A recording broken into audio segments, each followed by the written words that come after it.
Yeah, same for me, really. I don't have to go 45 minutes across the city. Yeah. No, that nearly take as long, perhaps, as me coming from Lincoln, can't it? So it's just if you get stuck in a load of traffic. Yeah, Chairman, just to say we're now live. So. Okay, that's great. Thank you very much indeed. Thank you, Kat. Okay, everybody, we're now live on YouTube. So like they do used to say on Big Brother, please mind your language, and we'll make a start. Okay, so I have some things to announce here, so I'm going to read these, if you can just bear with me, please. So first of all, welcome today's meeting to ESPO Management Committee. The meeting is being broadcast live on YouTube and will also be available for viewing after the meeting. So if all of you really want to watch it once again, you can. Due to the current situation, the meeting is taking place virtually with members of the committee, along with the officers presenting reports, joining online. Can I please ask now that all members and officers have their microphones on mute until they wish to or invited to speak. When you are speaking, please also turn your video on. Okay, so when you're speaking, I want the video on as well, please. Okay. As members may be aware, David Seaton is standing down at the election in May, having served as a councillor for Peterborough City Council since 2008. David joined the committee in 2011 and served as chairman in 2018 to 2019, overseeing the expansion of ESPO Trading Limited, which succeeded in bringing ESPO services to an even wider audience, amongst other transformation works. I don't believe Councillor Seaton is with us today, mind, but so if somebody could please pass on our best wishes. Also, it would not be remiss of me to remind members that Councillor John Holditch, OBE, planned retirement and been delayed with the postponement of the elections. John first became a councillor in 1977 for Cambridgeshire County Council. To put that in perspective, I was very much in primary school then, before further becoming a councillor for Peterborough City Council, which at the time was a district council. He has been one of the longest serving members on the management committee, serving as chairman in 2005 and 2012. And has been instrumental in the development of the robust ESPO brand that we see today and that drives value for money for the public sector. I would like to take this opportunity on behalf of the ESPO Management Committee, ESPO senior staff, to thank John and David for the enormous contribution to success in ESPO and wishing them both the very best for the future. And John, I'm just going to come off script for a second and say thank you so much indeed for your service. It is really appreciated. Thank you for your kind words, Chairman. Thank you. Okay, thank you very much indeed, John. Apologies. I know we've had apologies, but can we have them once again, please, Kat? We've had apologies from Councillor Birdie, Councillor Bates, and sorry, just checking, Councillor Seaton. And then I can also just see that the Norfolk members aren't in attendance. So I'll note those as well. Okay, does anybody else here know of any of their colleagues that are not attending? No? No? Okay, well, if you do or have an email or text or something or somebody, could you just let Kat know sometime during the meeting, please? Much appreciated. Okay, so the first agenda item is minutes of the meeting held on the 25th of November 2020, and I propose that they're taken as read. But what I will do, I'll very, very quickly go through them, just I suppose everybody wants to. So if we start at the top on page 3, numbers at the top. So could you please shout out, because I'm looking at the agenda, not looking out across. So page 3, 4, 5, page 6. Yeah, everybody seems to be okay with that. Okay, thank you very much. I'll take them as read then. Thank you very much indeed. Agenda item number 2, to advise any items the chairman has decided to take as urgent elsewhere on the agenda. I have not been informed of any urgent items. Does anybody have anything to say on this matter? I can see shaking of heads, so I'll move straight on then. Thank you very much indeed to item number 3, which is the declarations of interest. Any declarations of interest, anybody? Oh, yes, Councillor Shepherd. Well, Chairman, may I just check my understanding that Leicestershire members no longer need to declare an interest in anything to do with Leaders Farm? As far as I'm aware, yes, that's correct. I'm not sure. I'm looking across now to Kat and everyone. They're all looking bemused. So until I know any different, until I hear any different at all, as far as I'm aware, it's all. Oh, Kat's been, yes. Oh, I'll note them if discussion comes up, but the decision has been made, so I don't think it will be a conflict. Okay, thank you very much indeed. Thank you for the confirmation. Thank you. Thank you very much indeed. Right, sorry, so coming back to any items urgent elsewhere on the agenda, has anybody got anything for that? Who's all silent? That's great. Okay. And then agenda item number 4, members asked to note that the subcommittee supported the annual internal audit plan for 2021-22 and the forecast outcome for 2021 and the draft MTFS, which are items number 5 and 9. That doesn't mean that you can't speak or whatever, but it just wanted to note that the subcommittee has accepted that. Agenda item number 5. Neil Jones, Head of Internal Audit and Assurance at Leicestershire County Council, will introduce the annual internal audit plan, and these are covered on pages 7 to 14. Neil, this is your big moment. Thank you, Chair. Good morning, everyone. So it is a requirement of public sector internal audit standards for me to provide an annual opinion on the overall adequacy and effectiveness of ESPO's control environment. That's also known as its frameworks of governance, risk management and internal control. And in order to reach an opinion each year, I prepare a wide-ranging annual plan of audits based on ESPO's business activities, risks and goals. How do we go about that? Well, it's commonly known it's the responsibility of the director of ESPO and the leadership team to identify and manage risk. So wherever possible, we align the audit plan to the ESPO corporate risk register, its business strategy and any improvement areas that might be reflected in the annual governance statement. We hold consultations with the director and the leadership team and the consortium treasurer and secretary on any emerging risks, plan changes and potential issues. We endeavour to compare against similar purchase consortia audit plans, and we horizon scan for emerging risks from professional sources. And then we also retain a contingency for any advisory, unforeseen risks and any investigations. And obviously an allocation is reserved for our role in governance requirements, such as today's meetings and planning and progressing high important recommendations. So the plan itself for 21-22 is to be found in the appendix. The 150 days provide for a wide range of audits and wide scope that should allow me to form an opinion on the overall adequacy and effectiveness of the control environment. And a small amount of resource will be required to finalise 2021 audits. The details in the appendix, but it does cover off some key financial areas, traditional work such as IT and general financial systems. They can be used by the external auditor when planning their annual audit. We're covering off risk management, cyber security, all of the big risks, as you'd imagine. And then the traditional work around rebates and some frameworks is there. And we do also retain an area for emerging risks that we'll begin to talk about during the year. We always try to get over the point that the plan is only a statement of intent, more so nowadays, and it may be necessary to review and adjust it in changes to ESPO's business risks and operations.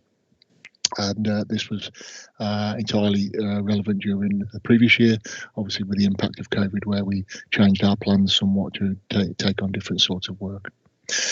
Any material changes, we'd obviously discuss those with the director and the treasurer and bring those back to the relevant committee. The chair mentioned Finance and Audit Sub. Had to receive the plan at its meeting on 3rd of February. That subcommittee is responsible for reviewing audit and governance report, as it does act as the board for the purposes of internal audit standards. So the subcommittee reviewed the plan, and I thought there was really good engagement. Again, I think that worked really well, taking it to that for an earlier meeting. And there were questions and discussions on business case goal realisation, recognition around the fact that we don't have resources to be able to audit all of the areas of ESPO, so we focus on high risks, but as always we'd pay some attention to the key financial and IT systems that underpin the business routines. And also then another discussion around how we might monitor any impacts on ESPO due to the exit from the European Union, and how we might review any mitigating actions taken. So I thought that worked really well again this year. However, the subcommittee doesn't have any decision-making authority, so it has to come to management committee, which has overall strategic responsibility to approve the plan, hence why it's on the agenda today. Just to conclude, I'm sure members know, obviously we provide progress reports against plan. They're in more detail to Finance and Audit Sub, but any urgent matters that arose that if there wasn't a finance and audit sub, we'd bring through to management committee. And also, as members have seen in the past, if there are any high importance recommendations, then they stay within this committee's domain until I'm satisfied that ESPO has done sufficient to implement those and improve the control environment. I can see Matt Davis, who's the audit manager responsible for compiling and progressing the plan. He's listening to the meeting. So all I'll say is, do members have any further questions for either of us? Thank you. Members, you've heard Mr. Jones's report. Obviously, you can see the report, but page 13, the actual appendices, is the main part, which outlines we're going to be done over the next 150 days. Can I just remind you something that was just said, that this is broadly, which is what the audit team intend to do, but should anything arise throughout the year, that could change. So they can't be held fast to this. That would be unfair and basically not practical. So are there any other questions anybody wishes to ask? No? Oh, yes, Councillor Rawlins. Thank you, Mr. Chairman. Just turning to Neil, if I may. In terms of actually undertaking your work, Neil, do you see some lifting of the COVID restrictions assisting you in that regard? Or are you going to do an awful lot of remote working and look at how you're doing things going forward? Presumably that'll be in liaison with the with Leicestershire. Yeah, absolutely. Thanks, Councillor Rawlins. I know we touched on this at Finance Audit Sub, whereby we are well equipped to carry out remote working, certainly with the ESPO main offices. But I think Matt touched on at the previous Finance and Audit Sub, there is some benefit in terms of our work on rebates to actually attend the supplier's business premises. And show a presence, if you like, and to enable a good engagement. Have you got anything to build on that, Matt? So that would be an area where we'd be seeking to, establish our routines from the past. Really, you got anything to add on that? No, I just think you've said it perfectly. The intangible benefits of actually turning up at suppliers and being able to represent ESPO are really, really good. So we'd like to be able to continue with that. And that's the only thing that's been a bit of a stumbling block this year that we've not been able to do. Okay. Is that okay, Chair? Councillor Rawlins, you happy with that? Sorry, Councillor Rawlins, yeah, sorry. Yeah. Okay, thank you. Councillor Rawlins, there's a legacy hand just hanging around there at the moment. It'd be great. Turn that off. Thank you very much. Anyway, anybody else got any questions for either Mr. Jones or Mr. Davis? No? Okay then. Well, thank you very much. Then the internal audit. Sorry. No? Okay. Then the internal audit plan for 2021-22 has been accepted by the management committee, and I take it nobody else has anything to say. No? Thank you very much indeed. So thank you both. Thank you. Okay, moving on to agenda item number 6, the director's progress update. Mr. Smith will introduce his progress update, which is set out on pages 16 to 26 in your pack. Mr. Smith. Thank you, Chair. Good morning to everybody. The purpose of this report is to inform Management Committee of the actions and progress made since the last committee held on the 25th of November. I'm just going to stop you for 1 second. For some reason, your camera is turned off. Is there any way we can put that on, or is it just one of those things? I'm in County Hall, Chair, so yeah, we was. I can see him. Oh, you can see him. Okay, yeah. For some reason it must just be me then. Okay, that's fine. Okay, thank you very much. Carry on. Okay, thank you. So, report comes in 4 sections: a finance section, operation IT, people, and risk. If we start off with the finance section, you can see on the first page a summary P&L. Some of the things to draw out from that are that our catalogue sales for January are clearly struggling. We had a great final quarter of the calendar year, but obviously with the latest lockdown, we've seen a real struggle into January. And you can see that 11.6% below budget for stores, stores faring better than directs. In terms of our rebate position, our rebates are ahead of budget and very much on track for the 8.3 million outturn, which would be a record year for rebates, which would be incredibly pleasing if we achieve that. In terms of our margin, you can see as a percentage margin, we're ahead on stores, and you can see for directs, we are slightly behind. Obviously, in terms of a pound margin, we are behind on both, given an impact of volume. Operating costs are below budget, as you'd expect them to be, again as a function of volume, but obviously our current working practices are less efficient, so they're not proportionately down but are down overall. Our full year position at the last committee was guided to be a surplus of £3.5 to £4 million, and we indicated at that point we thought we'd be at the high end of that range. We still think we're within that range, but now at the lower end of that range. Obviously, at that point, we didn't know that we were going to go into a third national lockdown. The only other thing to point out on the summary P&L is obviously the eagle-eyed will see that the trading surplus is already above that position to which I'm indicating, which could be a little bit contradictory. And just to make clear, that's because we have a largely fixed cost base and low number of sales at the moment. So the last 3 months of the year will be loss making.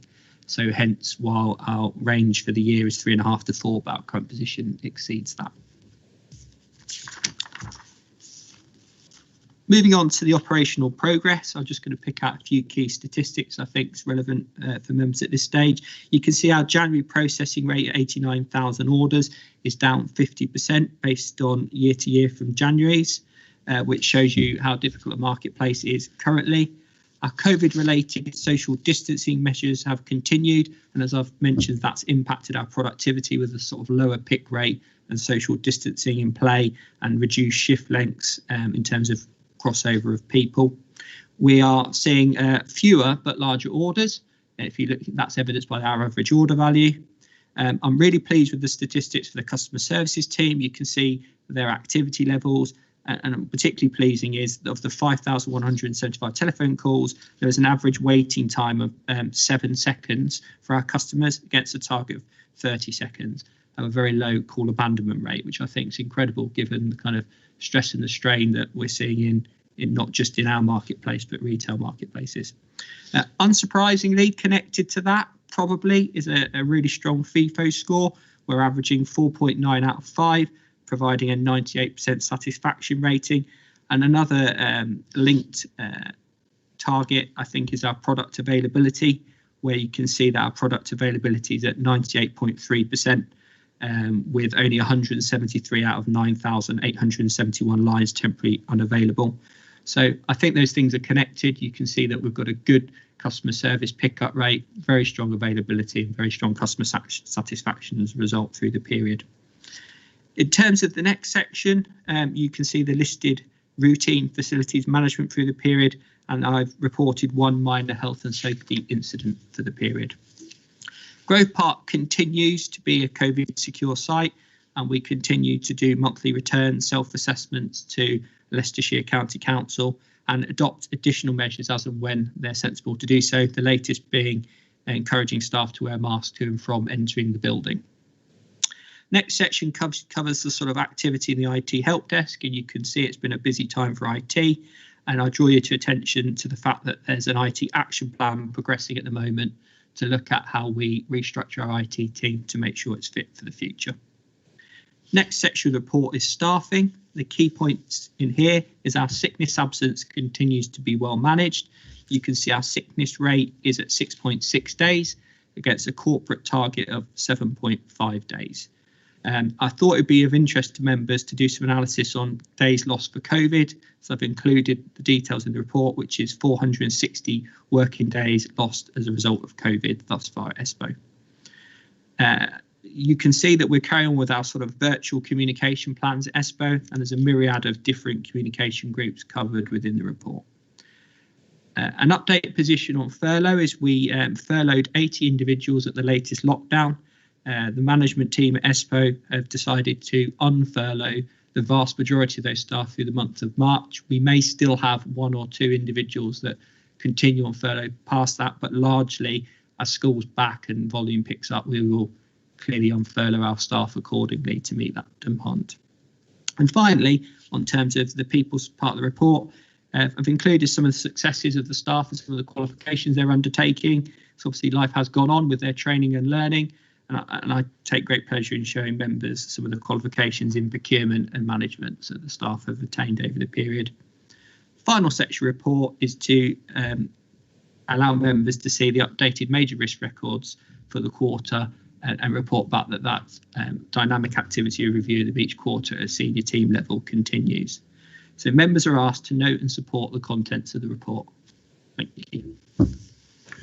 Thank you very much indeed. Thank you. Members, you have heard the report from Mr. Smith. Can I have any questions, please? While people are waiting, I've got the one with regards to paragraph 5, and you said that we have a 98.3% stock take. Can I just ask, the stock that we don't have, are they priority stock or are they items that we don't often have? I mean, what is the stock that we don't have in? That's what I'm asking. Yeah, no, thank you, Chair. Yeah, absolutely. So for take the point, that percentage is only relevant into seeing what you haven't got. If you haven't got key selling lines, then that's a huge impact. So the second metrics I use to make the assessment is value.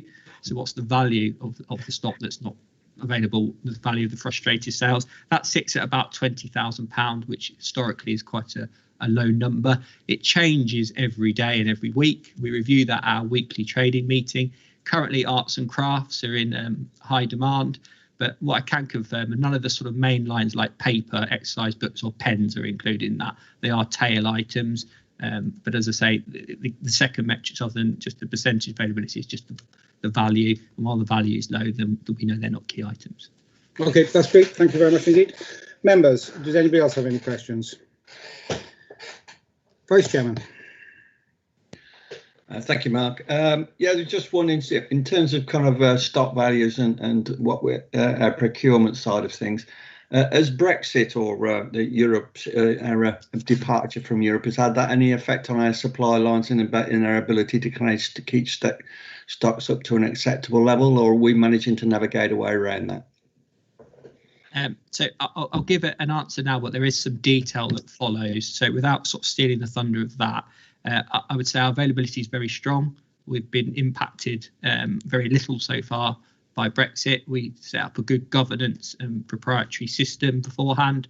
We're using a customs agent that's helping us bring goods into the country. And as I've sort of briefed on a number of occasions, the amount of product that actually comes directly just from Europe is low.